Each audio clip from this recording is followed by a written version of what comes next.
ఇంకేంట్రా అలా చూస్తున్నావు?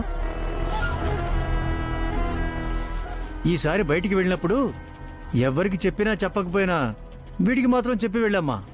కనీసం వీడైనా అనుమానించకుండా ఉంటాడు.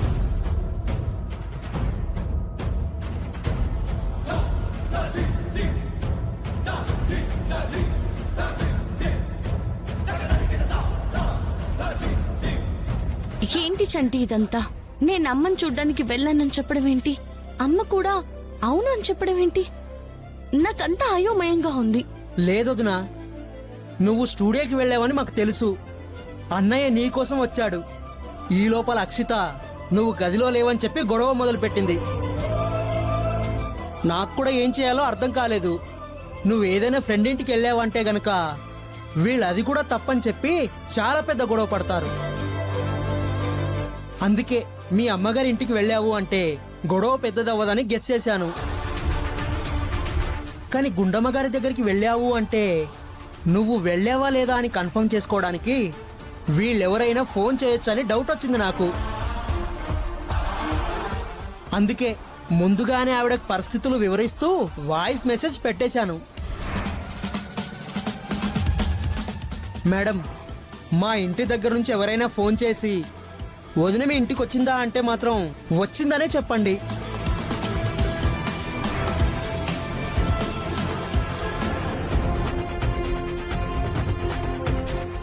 సిచ్యువేషన్ ముందే తెలుసు కాబట్టి ఆవిడ అలా చెప్పారు. చాలా థ్యాంక్స్ చంటి. ఇవాళ దొరికిపోయాను అనుకున్నాను.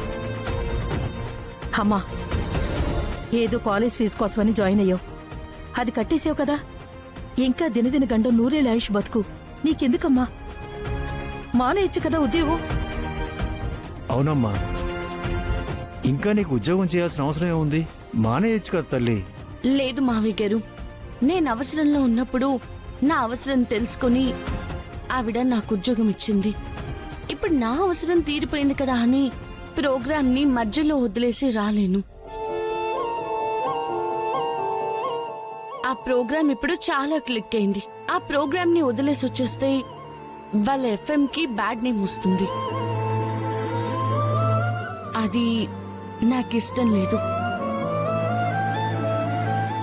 నాకు సాయం చేసిన వాళ్ళకి వీలైతే తిరిగి సహాయపడాలి కానీ ఇలా మోసం చేయకూడదు కదా.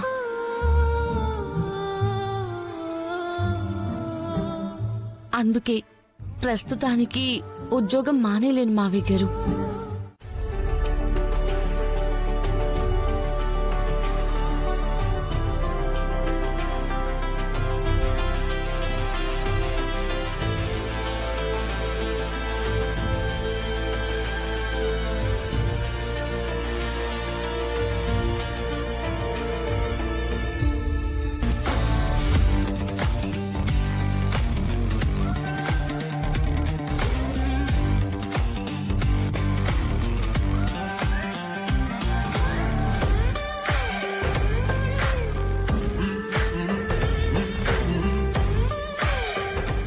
ఇదేంటి ఇలా చూస్తుంది?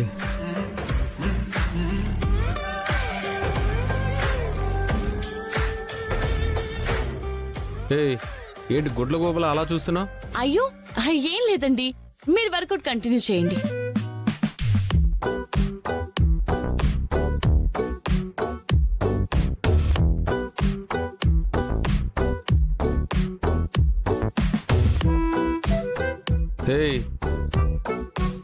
ఏంటి అలా చూస్తున్నావు?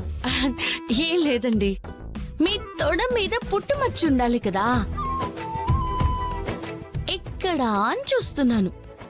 నా తొడ మీద పుట్టిమచ్చున్న సంగతి నీకెలా తెలుసు?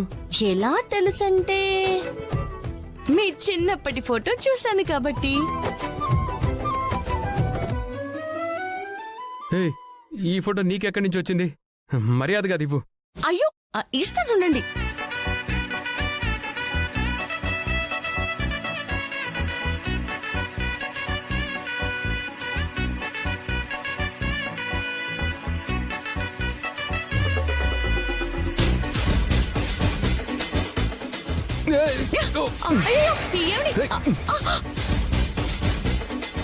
అంత తేలిగ్గా ఇచ్చేస్తాను అనుకున్నారా? అయినా అసలు ఈ ఫోటో ఎక్కడదే? ఎక్కడిది అంటే ఇందాక మన రూమ్ లోకి వెళ్ళినప్పుడు ఆల్బమ్ కింద పడింది. చూస్తే మీ చిన్నప్పటి ఫోటో కనిపించింది. ఇదిగో ఇక్కడ తొడ మీద పుట్టుమచ్చుంది. మరి మీ తొడ మీద పుట్టుమచ్చ ఎక్కడుందా అని చూస్తున్నాను. ఏయ్ పళ్ళు రాలు కొడతాను. అయినా అసలు నా రూమ్ లోకి ఎందుకు వెళ్ళావా నువ్వు? మీ రూమ్ ఏంటి? అది మన రూమ్. మీకేమైనా కావాలేమో టీ కాఫీ ఏమైనా ఇవ్వడానికని వచ్చాను. మీరక్కడ లేరు. అనుకోకుండా ఇది నాకు కంటపడింది. ఏయ్ మర్యాదగా ఫోటో నాకు ఇవ్వు. హా? అంత ఈజీగా చూస్తానా? ఇవ్వమంటుంటే ఆ, ఆ,